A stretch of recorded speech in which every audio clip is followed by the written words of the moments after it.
Sir ನಿನ್ನೆ BR. Patil ಅವರು ಒಂದು ಆರೋಪ ಮಾಡಿದ್ರು, ಅದು ನಿಜ ಅಂತ ಇವತ್ತು ಪುನರುಚ್ಚರಣೆ ಮಾಡಿದ್ದಾರೆ ಸರ್. ಐ ಥಿಂಕ್ ನಾನು ಯಾವ ಕಾರಣಕ್ಕೂ ಒಪ್ಪುದಿಲ್ಲ. ಅವರು ಮಾತಾಡಿದ ಏನು ಮಾತಾಡಿದ್ದಾರೋ ಅನ್ನೋದು ನನಗಿನ್ನ ಅರ್ಥ ಆಗಿಲ್ಲ. ಚೀಫ್ ಮಿನಿಸ್ಟ್ರು ಗಮನಕ್ಕೆ ಅದಾಗಲೇ ಬಂದಿದೆ. ಚೀಫ್ ಮಿನಿಸ್ಟರ್ ಅದಕ್ಕೆ ಏನು ಬೇಕು ಕ್ರಮ ತೆಗೆದುಕೊಂಡು ಮಾಡ್ತೀವಿ.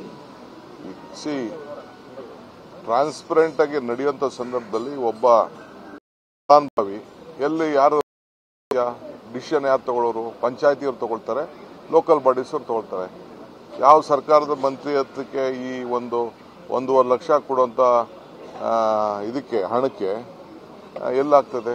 ಸೊ ಯಾವ ಉದ್ದೇಶದಿಂದ ಮಾತಾಡಿದ್ದಾರೋ ಅದು ಸರಿ ಇಲ್ಲ. ನಾನು ಖಂಡಿಸ್ತೀನಿ.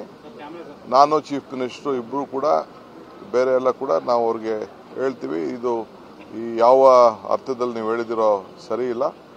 ದೇರ್ ಇಸ್ ನೋ ಅಂತ ವಿಚಾರ ಯಾವ ಕಾರಣಕ್ಕೂ ಇಲ್ಲ. ಸರ್ ನಿನ್ನೆ ಬಿ.ಆರ್. ಪಾಟೀಲ್ ಅವರು ಒಂದು ಆರೋಪ ಮಾಡಿದ್ರು, ಅದು ನಿಜ ಅಂತ ಇವತ್ತು ಪುನರುಚ್ಚರಣೆ ಮಾಡಿದ್ದಾರೆ ಸರ್.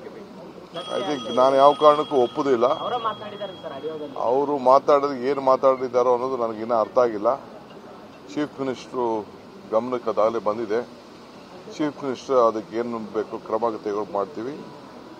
ಸಿ ಟ್ರಾನ್ಸ್ಪರೆಂಟ್ ಆಗಿ ನಡೆಯುವಂತ ಸಂದರ್ಭದಲ್ಲಿ ಒಬ್ಬ ಫಲಾನುಭವಿ ಎಲ್ಲಿ ಯಾರು ಡಿಸಿಷನ್ ಯಾರು ತಗೊಳ್ಳೋರು, ಪಂಚಾಯತಿಯವರು ತಗೊಳ್ತಾರೆ, ಲೋಕಲ್ ಬಾಡೀಸ್ ಅವರು ತಗೊಳ್ತಾರೆ. ಯಾವ ಸರ್ಕಾರದ ಮಂತ್ರಿ ಹತ್ತಕ್ಕೆ ಈ 1.5 ಲಕ್ಷ ಕೊಡುವಂತ ಇದಕ್ಕೆ ಹಣಕ್ಕೆ ಎಲ್ಲಾಗ್ತದೆ? ಸೊ ಯಾವ ಉದ್ದೇಶದಿಂದ ಮಾತಾಡಿದ್ದಾರೋ ಅದು ಸರಿ ಇಲ್ಲ. ನಾನು ಖಂಡಿಸ್ತೀನಿ. ನಾನು ಚೀಫ್ ಮಿನಿಸ್ಟರ್ ಇಬ್ಬರು ಕೂಡ ಬೇರೆ ಎಲ್ಲ ಕೂಡ ನಾವು ಅವ್ರಿಗೆ ಹೇಳ್ತೀವಿ, ಇದು ಈ ಯಾವ ಅರ್ಥದಲ್ಲಿ ನೀವು ಹೇಳಿದಿರೋ ಸರಿ ಇಲ್ಲ. ದೇರ್ ಇಸ್ ನೋ ಅಂತ ವಿಚಾರ ಯಾವ ಕಾರಣಕ್ಕೂ ಇಲ್ಲ.